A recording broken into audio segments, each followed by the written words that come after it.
ಕೃಷಿ ಮತ್ತು ತೋಟಗಾರಿಕೆ ಇಲಾಖೆ, ಪಶುಸಂಗೋಪನೆ ಹಾಗೂ ಪಶು ವೈದ್ಯಕೀಯ ಸೇವೆಗಳು, ಜಲಾನಯನ ಅಭಿವೃದ್ಧಿ ಇಲಾಖೆ, ರೇಷ್ಮೆ, ಅರಣ್ಯ, ಮೀನುಗಾರಿಕೆ ಇಲಾಖೆ, ಗ್ರಾಮೀಣಾಭಿವೃದ್ಧಿ ಮತ್ತು ಪಂಚಾಯತ್ ರಾಜ್ ಇಲಾಖೆ, ಮಹಿಳಾ ಮತ್ತು ಮಕ್ಕಳ ಅಭಿವೃದ್ಧಿ ಇಲಾಖೆ ಹಾಗೂ ನಬಾರ್ಡ್ ಇವರುಗಳ ಸಂಯುಕ್ತಾಶ್ರಯದಲ್ಲಿ ನಗರದ ವಿಸಿ ಫಾರಂ ಆವರಣದಲ್ಲಿ ಆಯೋಜಿಸಲಾಗಿದ್ದ ಕೃಷಿ ಮೇಳ 2025 ಸಮಗ್ರ ಕೃಷಿಯಿಂದ ಸುಸ್ಥಿರತೆ ಕಾರ್ಯಕ್ರಮವನ್ನು ಮುಖ್ಯಮಂತ್ರಿ ಸಿದ್ದರಾಮಯ್ಯ ದೀಪ ಬೆಳಗಿಸುವ ಮೂಲಕ ಉದ್ಘಾಟಿಸಿದರು.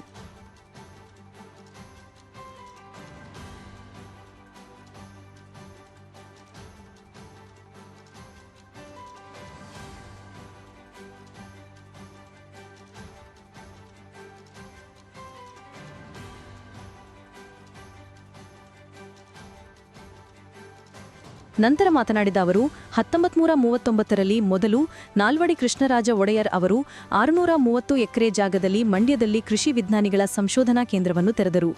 ನಂತರ ರಾಜ್ಯದ 4 ಭಾಗದಲ್ಲಿ ಕೃಷಿ ವಿಜ್ಞಾನಿಗಳ ವಿಶ್ವವಿದ್ಯಾನಿಲಯವನ್ನು ಸ್ಥಾಪಿಸಲಾಯಿತು. ರಾಜ್ಯದ ಎಲ್ಲ ಕೃಷಿ ವಿಜ್ಞಾನಿಗಳ ವಿಶ್ವವಿದ್ಯಾಲಯದ ಉತ್ತಮ ಕೊಡುಗೆ ಹಾಗೂ ಕಾರ್ಯ ಮಾಡುತ್ತಾ ಮುಂದೆ ಸಾಗುತ್ತಿವೆ ಎಂದು ಅಭಿಪ್ರಾಯಪಟ್ಟರು. ಇದು 5 ಜಿಲ್ಲೆಗಳನ್ನು ಒಳಗೊಂಡಿರತಕ್ಕಂಥ ಕೃಷಿ ವಿಶ್ವವಿದ್ಯಾನಿಲಯ. ಮೈಸೂರು, ಮಂಡ್ಯ, ಹಾಸನ, ಚಾಮರಾಜನಗರ, ಕೊಡಗು. ಈ 5 ಜಿಲ್ಲೆಗಳನ್ನು ಪ್ರತಿನಿಧಿಸತಕ್ಕಂಥ ವಿಶ್ವವಿದ್ಯಾನಿಲಯ. ಈ 5 ಜಿಲ್ಲೆಗಳಲ್ಲಿರ್ತಕ್ಕಂಥ ಜನರು, ರೈತರು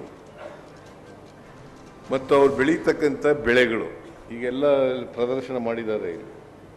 5 ಜಿಲ್ಲೆಗಳಲ್ಲಿ ಏನೇನು ಬೆಳೀತಾರೆ ಆ ಬೆಳೆಗಳನ್ನೆಲ್ಲ ತೋರಿಸ್ತಕ್ಕಂಥ ಕೆಲಸ ಮಾಡ್ತಾ ಇದ್ದಾರೆ. ಈ ಕೃಷಿ ಮೇಳದಲ್ಲಿ 5 ಜಿಲ್ಲೆಗಳಲ್ಲಿ ಪ್ರಮುಖವಾಗಿ ಬೆಳೀತಕ್ಕಂಥ ಬೆಳೆಗಳು ಅವು ರೈತರಿಗೆ ಗೊತ್ತಾಗಬೇಕು. ಈಗಾಗಲೇ ದರ್ಶನ್ ಪುಟ್ಟಣ್ಣಯ್ಯನವರು ಹೇಳಿದ್ರು, ನಾವು ವಿಶ್ವವಿದ್ಯಾಲಯಗಳಲ್ಲಿ ಏನನ್ನ ಹೊಸ ತಳಿಗಳನ್ನು ಮಾಡ್ತೀವಿ, ಹೊಸದಾಗಿ ಯಂತ್ರೋಪಕರಣಗಳನ್ನು ಬಳಸ್ತೀವಿ. ಇದನ್ನ ರೈತರಿಗೆ ತಲುಪಿಸ್ಬೇಕು. ರೈತರಿಗೆ ತಲುಪಿಸದೇ ಹೋದರೆ ಬರೀ ನಿಮ್ಮಲ್ಲೇ ವಿಶ್ವವಿದ್ಯಾಲಯದಲ್ಲೇ ಇಟ್ಕೊಂಡ್ರೆ ಪ್ರಯೋಜನ ಆಗಿರಲಿಲ್ಲ. ಅದಕ್ಕೆ ನಾನು ಅನೇಕ ಸಾರಿ ಹೇಳಿದ್ದೀನಿ, ಲ್ಯಾಬ್ ಟು ಲ್ಯಾಂಡ್ ಆಗಬೇಕು.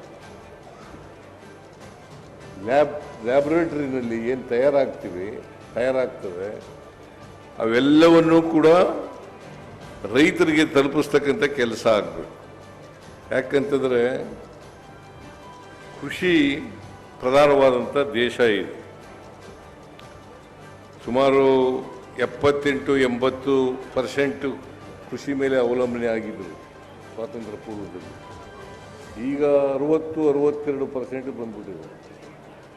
ಸುಮಾರು 20% ಜನ ಕೃಷಿಯಿಂದ ವಿಮುಖರಾಗಿದ್ದಾರೆ ಅಂತಕ್ಕಂಥ ಮಾತುಗಳನ್ನು ಹೇಳಲಿಕ್ಕೆ ಬಯಸ್ತಾ ಇದ್ದೇನೆ. ಮಂಡ್ಯ ಕೂಡ ಒಂದು ಕೃಷಿ ಪ್ರಧಾನವಾದಂಥ ಜಿಲ್ಲೆ. ಇಲ್ಲಿ ಕಬ್ಬು, ಭತ್ತ, ರಾಗಿ, ಜೋಳ, ಆಮೇಲೆ ಮೇಜು, ಸೂರ್ಯಕಾಂತಿ,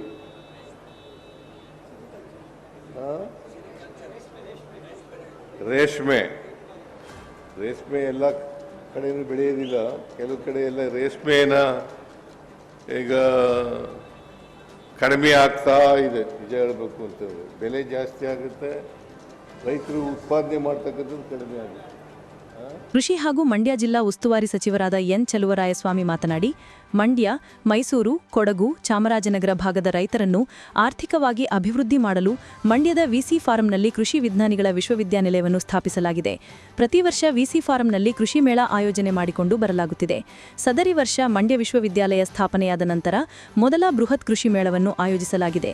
ಕೃಷಿ ಮೇಳ 2025ರಲ್ಲಿ ಹೆಚ್ಚಿನ ಕೃಷಿ ತಳಿಗಳು, ತಂತ್ರಜ್ಞಾನಗಳನ್ನು, ಆಧುನಿಕ ಯಂತ್ರೋಪಕರಣಗಳನ್ನು ಮೇಳದಲ್ಲಿ ಇರಿಸಲಾಗಿದೆ ಎಂದು ಹೇಳಿದರು. ಈ ಕೃಷಿ ವಿಶ್ವವಿದ್ಯಾನಿಲಯ ಬಹುಶಃ ಅವರು ಒಬ್ಬರು ರೈತ ಕುಟುಂಬದಿಂದ ಬಂದಿರತಕ್ಕಂಥವ್ರು, ನಾನು ಒಬ್ಬ ರೈತ ಕುಟುಂಬದಿಂದ ಬಂದಿರತಕ್ಕಂಥವ್ರು.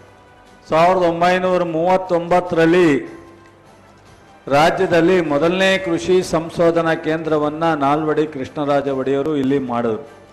ಇಲ್ಲಿ 630 ಎಕರೆ ವಿಸ್ತೀರ್ಣ ಜಮೀನಿದೆ. ಆದರೆ ಅವತ್ತಿಂದ ಇವತ್ತವರೆಗೂ ಇಲ್ಲಿ ಕೃಷಿ ವಿಶ್ವವಿದ್ಯಾಲಯ ಮಾಡುವಂಥ ಆಲೋಚನೆ ಯಾರೂ ಮಾಡಿರ್ಲಿಕ್ಕೆ ಹೋಗಿಲ್ಲ.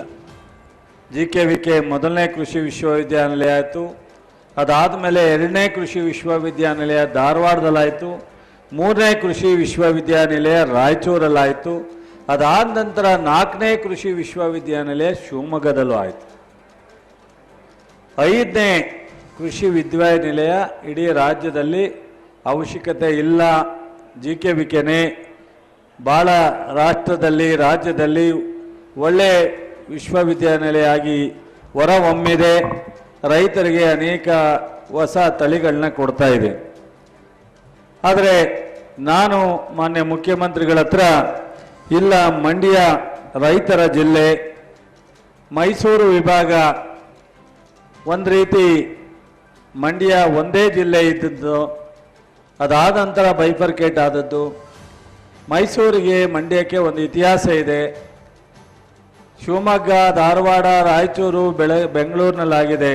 ಇಲ್ಲೂ ಒಂದು ಕೃಷಿ ವಿಶ್ವವಿದ್ಯಾನಿಲಯ ಮಾಡ್ತಕ್ಕಂಥದ್ದು ಸೂಕ್ತ ಅಂತೇಳಿ ನಾನು ರಿಕ್ವೆಸ್ಟ್ ಮಾಡಿದಾಗ ಬಹುಶಃ ಯಾರಿಗೂ ಮಂಡ್ಯದ ಬಗ್ಗೆ, ಮೈಸೂರು ವಿಭಾಗದ ಬಗ್ಗೆ ಅಸಮಾಧಾನ ಇಲ್ಲದೇ ಇದ್ದರೂ JKVKನ ಬೈಫರ್ಕೇಟ್ ಮಾಡ್ತಕ್ಕಂಥದ್ದು ಸರಿಯಾ ತಪ್ಪ ಅನ್ನೋ ಒಂದು ಕನ್ಫ್ಯೂಷನಲ್ಲಿತ್ತು.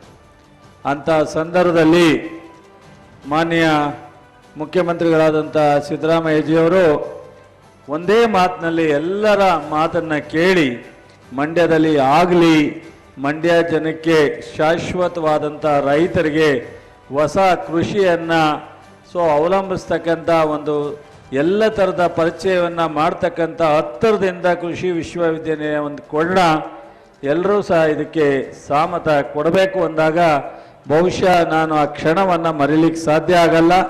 ಇಡೀ ಜಿಲ್ಲೆ ಜನರ ಪರವಾಗಿ, ಇಡೀ ಮೈಸೂರು ವಿಭಾಗದ ಪರವಾಗಿ ಹೃದಯಪೂರ್ವಕವಾಗಿ ಅವರಿಗೆ ನಾನು ಅಭಿನಂದನೆಯನ್ನು ಸಲ್ಲಿಸಬೇಕು. ಕಾರ್ಯಕ್ರಮದಲ್ಲಿ ಶಾಸಕ ದರ್ಶನ್ ಪುಟ್ಟಣ್ಣಯ್ಯ, ರಾಜ್ಯ ಪರಿಸರ ಮಾಲಿನ್ಯ ನಿಯಂತ್ರಣ ಅಧ್ಯಕ್ಷ PN ನರೇಂದ್ರಸ್ವಾಮಿ, ರಾಜ್ಯ ಗ್ಯಾರಂಟಿ ಅನುಷ್ಠಾನ ಪ್ರಾಧಿಕಾರದ ಉಪಾಧ್ಯಕ್ಷ ಹಾಗೂ ವಿಧಾನ ಪರಿಷತ್ ಸದಸ್ಯ ದಿನೇಶ್ ಗೂಳಿಗೌಡ, ಮಂಡ್ಯ ವಿಧಾನಸಭಾ ಕ್ಷೇತ್ರದ ಶಾಸಕ ರವಿಕುಮಾರ್ ಗಣಿಗ, ಚಾಮುಂಡೇಶ್ವರಿ ವಿದ್ಯುತ್ ಸರಬರಾಜು ನಿಗಮದ ಅಧ್ಯಕ್ಷ ಹಾಗೂ ಶ್ರೀರಂಗಪಟ್ಟಣ ವಿಧಾನಸಭಾ ಕ್ಷೇತ್ರದ ಶಾಸಕ AB ರಮೇಶ್ ಬಾಬು ಬಂಡಿ ಸಿದ್ದೇಗೌಡ, ಮೈಲುಕೋಟೆ ವಿಧಾನಸಭಾ ಕ್ಷೇತ್ರದ ಶಾಸಕ ದರ್ಶನ್ ಪುಟ್ಟಣ್ಣಯ್ಯ, ವಿಧಾನ ಪರಿಷತ್ ಸದಸ್ಯ ಮಧು G ಮಾದೇಗೌಡ, ಮೈಶುಗರ್ ಸಕ್ಕರೆ ಕಾರ್ಖಾನೆ ಅಧ್ಯಕ್ಷ ಸಿರಿ ಗಂಗಾಧರ, ಮಂಡ್ಯ ಕೃಷಿ ವಿಜ್ಞಾನಿಗಳ ವಿಶ್ವವಿದ್ಯಾಲಯದ ವಿಶೇಷಾಧಿಕಾರಿ ಡಾ KM ಹರಿಣಿಕುಮಾರ್, ರಾಜ್ಯ ಸಣ್ಣ ಕೈಗಾರಿಕೆಗಳ ಉಪಾಧ್ಯಕ್ಷೆ ವಿಜಯಲಕ್ಷ್ಮಿ ರಘುನಂದನ್, MDCC ಬ್ಯಾಂಕ್ ಅಧ್ಯಕ್ಷ ಸಚಿನ್ ಚಲುವರಾಯಸ್ವಾಮಿ, ಜಿಲ್ಲಾಧಿಕಾರಿ ಡಾ ಕುಮಾರ, ಜಿಲ್ಲಾ ಪಂಚಾಯತ್ ಮುಖ್ಯ ಕಾರ್ಯನಿರ್ವಹಣಾಧಿಕಾರಿ KR ನಂದಿನಿ, ಜಿಲ್ಲಾ ಪೊಲೀಸ್ ವರಿಷ್ಠಾಧೀಕ್ಷಕ ಮಲ್ಲಿಕಾರ್ಜುನ ಬಾಲದಂಡಿ ಸೇರಿದಂತೆ ಇನ್ನಿತರರು ಉಪಸ್ಥಿತರಿದ್ದರು.